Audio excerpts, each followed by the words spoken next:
In today's video, I'm going to share with you a really simple drill to train that trail elbow to work better in your downswing. Make sure you check this video out.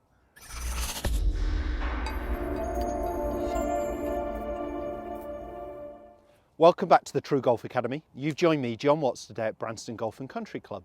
Today's video is a follow-up to a video I filmed recently talking about the trail elbow in your downswing. And I was talking about how we should get the feeling of keeping the trail elbow moving lower than our lead arm. And actually level is absolutely fine, but what we don't want to see on the downswing is that trail elbow. So for me, my trail elbow, my trail arm being my right arm furthest away from the target, working too high, straightening too quickly, because we can affect the swing path, we can affect the club face position there, definitely affecting the speed and power that we're going to create. And I've got, you know, the video's done very well in a short period of time. I've had a lot of views, and I will put the link just up here. I think it's a great video. I think it's a great feeling for you. But what I want to jump into today, a question I got was, what drills could I work on? What would be the best drill to feel this movement? And I just wanted to film a short follow-up video today going through perhaps I think the #1 exercise to work on this trail elbow movement in your downswing. As I said, the video got a lot of likes and some great comments on there, and it's a really good way to get in touch. So I do appreciate hearing back from you guys. Anything you want to ask me, anything you want to comment on, just put the comments below in the video, any videos you'd like me to see, and I can get round to doing those. While I'm on the subject, if you haven't already, please do subscribe to my channel. And if you hit the little bell icon there, you just get notified every time a new video goes live. At least 2 videos a week, all instructional videos, hopefully to help your golf game this season. So the trail elbow, that right arm for me on the downswing, it's a key area to help us do a lot of things, to help us create the lag, so the angle that we're maintaining here between our lead arm and club shaft, we want to let that go nearer the golf ball, not up here. If we start losing that up here, that can obviously affect our low point in the swing as well, our quality of contact, often causing these heavy contacts, heavy strikes. So the trail arm and how that moves on the downswing is a key area. And the feeling, as I said and suggested in this other video, is to try and keep that trail elbow lower than your lead arm and in front of you. Now, we've got to be careful.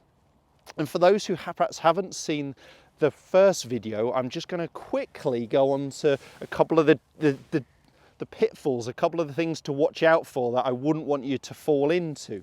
That is trying to pull your arm behind you, where you can get that trail elbow stuck almost behind you in a pulling movement. I like the downswing to feel it's more the arms are falling, reacting to what the lower body is doing. So we're definitely starting with the ground up. The upper body will feel like it's being lagged behind and almost falling into position, definitely not a pulling down movement.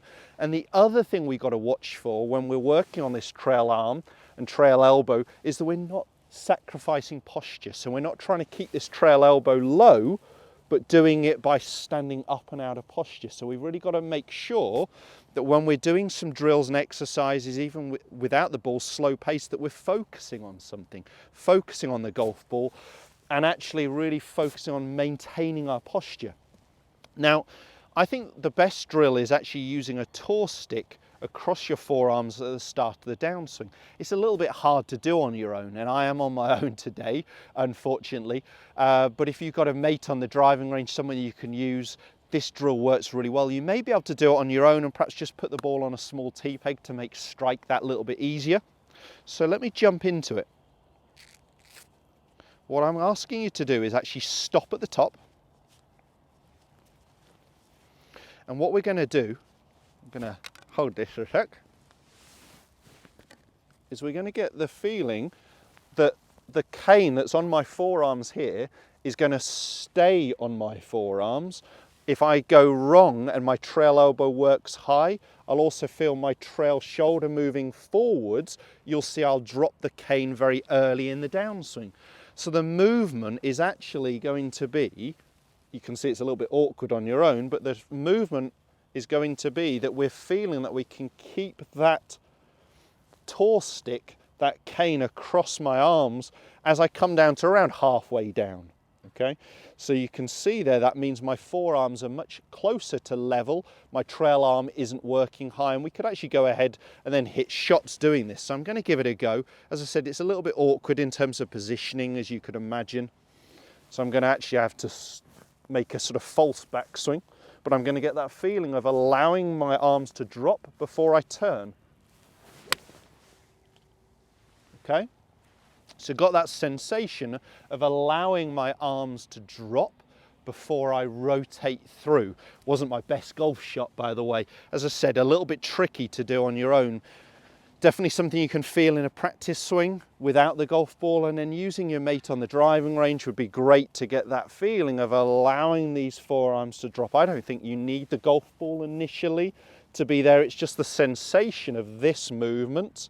And for me, that feels like I'm almost keeping my back to the target a little longer, that I'm allowing my upper body to drop. I'm not getting too eager this way. We see so many golfers reacting to the golf ball. The golf ball's in front of them. What do they want to do? They want to go at it this way with their trail arm, trail shoulder. So I know this exercise is a little tricky to do on your own, but even if it's just without the golf ball, placing it in position and getting to the top of your swing, getting that sensation, you're actually keeping the cane up. And we're allowing it to drop, but much nearer impact. We're not letting it drop here on the downswing as my trail shoulder and trail move go out. Now, once I've done those feelings and those exercises, I'd actually stop. I'd go into a full swing, but do a stop at the top, what we call a freezer exercise. So we're actually going to stop at the top, get the sensation of allowing our arms to drop, allowing that trail elbow to stay lower than my lead arm and connected in front of my trail hip. So it's that sensation that we're looking for. And having that little pause at the top may allow you to go ahead and feel what that trail arm's doing then in the downswing. Let me give it a whirl. Nice slow pace.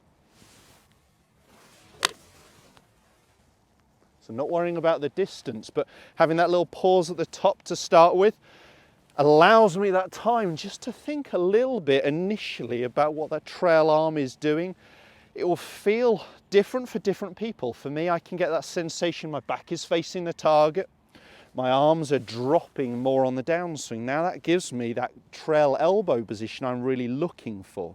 As long as we are maintaining posture, as long as we're not pulling our arms down, it's a key move that's definitely going to help your golf swing. So I'd encourage you to first go with the tour stick across your arms, even without the golf ball, getting into what feels like a false backswing position where you're just almost putting your arms there, fine. If you've got a mate handy that you can get to the top, then get them to come in with the tour stick, fantastic.